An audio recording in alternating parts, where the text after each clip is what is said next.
Hello toi, aujourd'hui je t'embarque pour un nouvel instant pépite, ce moment suspendu juste entre toi et moi, où on explore ensemble ce qui touche à l'image de soi, à la confiance, au style, mais surtout à toi.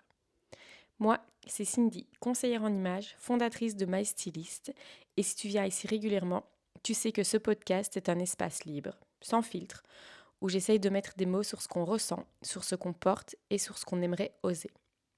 L'objectif, te faire du bien, t'aider à te recentrer et surtout t'inspirer à révéler ce qui te rend unique. Pas besoin d'en faire trop, pas d'invité, pas de pression, pas de psychologie, juste de la vraie parole, du vécu et des clés concrètes pour avancer, ensemble, pas à pas. Alors respire, pose ton téléphone, ton café ou ta charge mentale du moment et prends ces quelques minutes pour toi. Prête à ouvrir une nouvelle porte intérieure? Allez, on y va.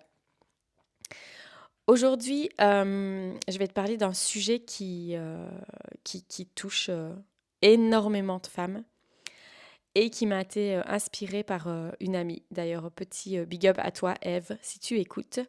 C'est une amie qui est maman de 4 enfants, maman presque solo de 4 enfants. Et du coup, le sujet du jour, ça va être le lien entre la maternité, l'image de soi et le bien-être. Et si je devais le dire autrement, c'est comment prendre soin de soi et de son image en tant que maman. Et surtout, pourquoi c'est essentiel? Non seulement pour toi, mais aussi pour toute ta famille. Parce que franchement, les filles, on va pas se mentir, entre les enfants, le travail, le mari, la maison, les rendez-vous, les sollicitations constantes, prendre du temps pour soi en tant que maman ressemble vraiment parfois à une utopie. Et pourtant, ce temps-là, c'est la clé. C'est pas un luxe, c'est pas un bonus, c'est une nécessité vitale. Alors installe-toi immédiatement et aujourd'hui je t'emmène dans un épisode qui va te faire du bien. Tu la connais, cette image, la mère parfaite. D'ailleurs, il y a Florence Foresti qui avait fait un sketch là-dessus et qui est vraiment très très drôle. Donc je t'invite à aller le voir si tu ne le connais pas encore. Donc l'image de la mère parfaite, toujours disponible, jamais fatiguée, ultra présente, qui cuisine bio, qui gère les devoirs, les émotions, les anniversaires, les courses et surtout qui sourit. Toujours. Elle a toujours le sourire, elle a toujours la banane, elle a toujours la pêche. Et c'est un modèle qui est encore très présent dans l'imaginaire collectif et qui peut être alimenté par certaines images qu'on voit sur les réseaux sociaux. Et pourtant, ce modèle-là, il est complètement irréaliste, il est épuisant et surtout il est ultra culpabilisant. C'est ce qu'on appelle en fait le mythe de la mère sacrificielle. Et ce mythe, c'est celui qui nous pousse à croire qu'on doit s'oublier pour être à la hauteur. Vraiment se mettre au dernier plan des priorités. Que tous nos besoins passent après ceux de tous les autres. Que notre valeur se mesure à notre capacité à donner, sans compter.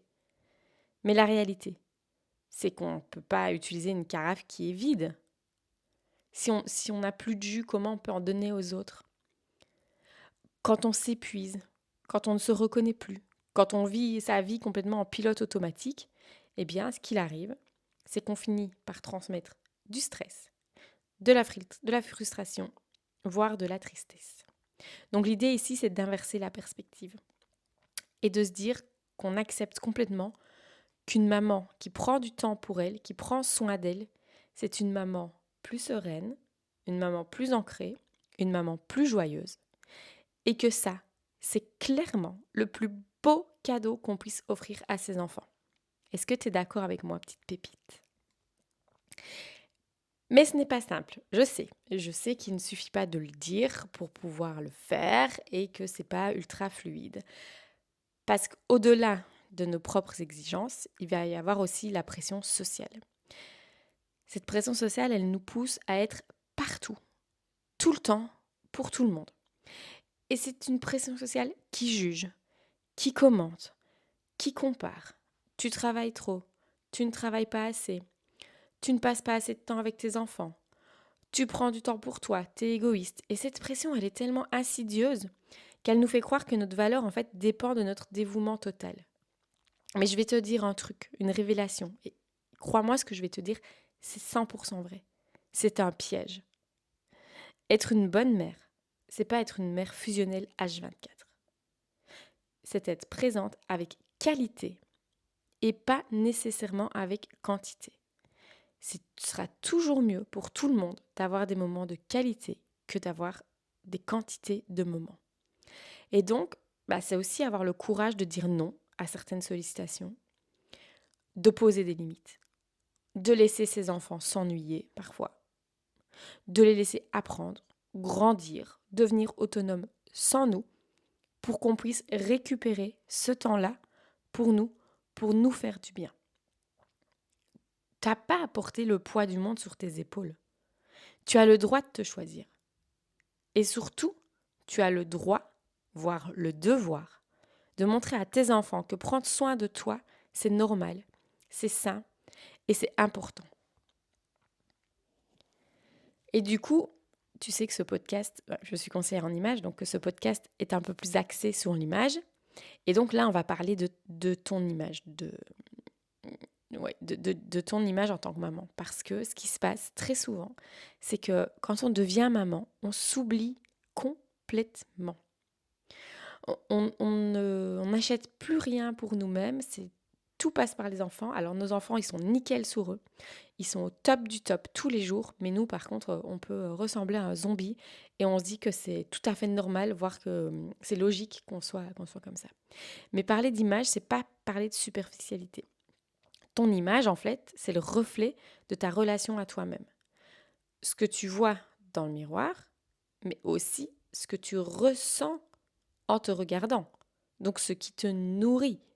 Et quand tu te négliges, c'est pas juste que tu as un look mode zombie ou burrito.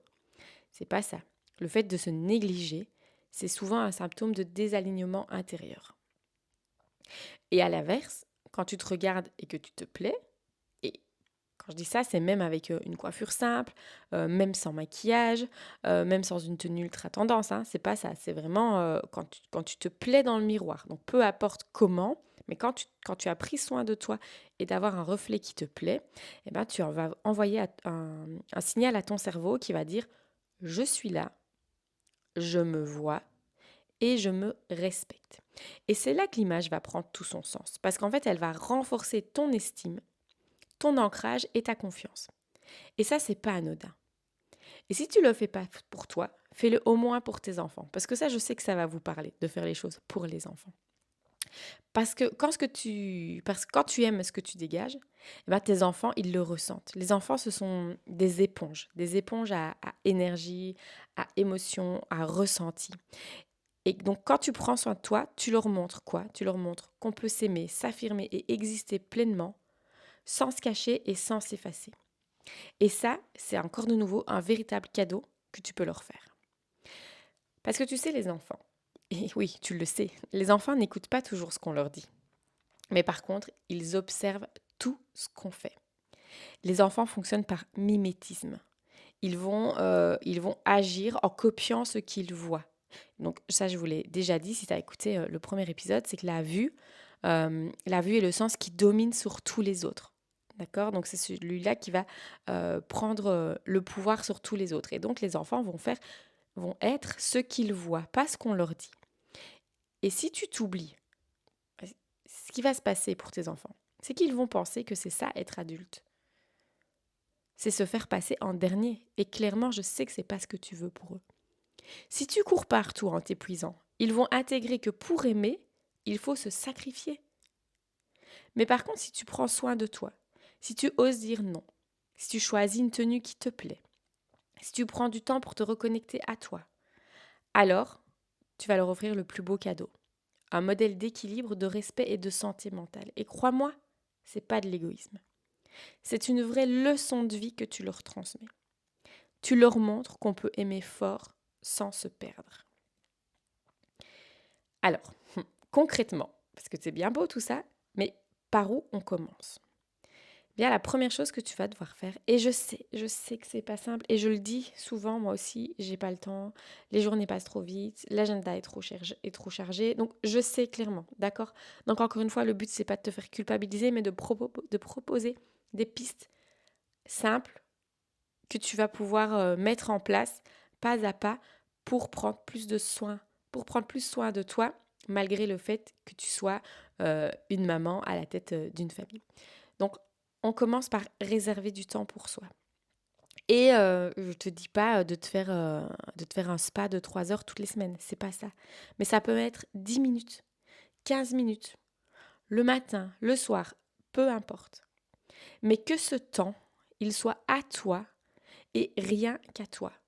Tu dois le prendre pour faire quelque chose que tu aimes, qui t'anime. Ça peut être de la méditation, ça peut être une lecture, ça peut être du sport, une routine beauté, ça peut être prendre ton petit-déj toute seule, tranquille, regarder une série, écouter un podcast. Mais en tout cas, ce temps, il t'appartient et il est vraiment que à toi. Ne laisse personne venir le perturber. Et tu peux prévenir tes enfants si c'est au cours de la journée ou à un moment où ils sont avec toi. Tu peux leur dire voilà, maman elle est plus disponible pendant X temps. Tu mets un petit timer sur leur réveil, un petit timer sur un téléphone, mais ils savent ils ne peuvent pas te déranger à ce moment-là. Et tu peux, par exemple, aussi te créer une mini routine bien-être. Donc, c'est un soin du visage, porter une tenue que tu adores. Tu peux te faire une petite mise en beauté express. Et encore une fois, c'est pas une question de mode, mais c'est du plaisir personnel. Qu'est-ce qui te fait plaisir à ce moment-là? Tu dois absolument prendre du temps pour te nourrir, pour te donner de l'énergie, pour te remplir. Sinon, tu n'auras plus rien à donner aux autres. Donc, c'est essentiel 10 minutes par jour, tu revois tes priorités et tu peux les trouver. Il n'y a pas d'excuse. Les 10 minutes, tu les as. Et pour ce qui est du style, si tu veux reprendre confiance en toi par ton style, tu peux préparer par exemple tes looks le dimanche. Moi, c'est quelque chose que je fais quand je sais que j'ai des journées très remplies. Alors, tu connais sûrement le batch cooking qui consiste à préparer ses repas le dimanche pour toute la semaine. Eh bien, moi, ce que je te propose, c'est le batch dressing. C'est-à-dire réfléchir, tu prends un peu de temps le dimanche avant d'aller te coucher pour réfléchir aux tenues que tu vas mettre toute la semaine. Donc, tu checkes la météo, et tu crées sur ton téléphone, sur un papier, où tu veux, en fait, la liste des tenues que tu vas mettre. Alors, c'est ce que va proposer My Stylist bientôt. Donc, n'hésite pas non plus à télécharger l'application et à remplir les premiers questionnaires.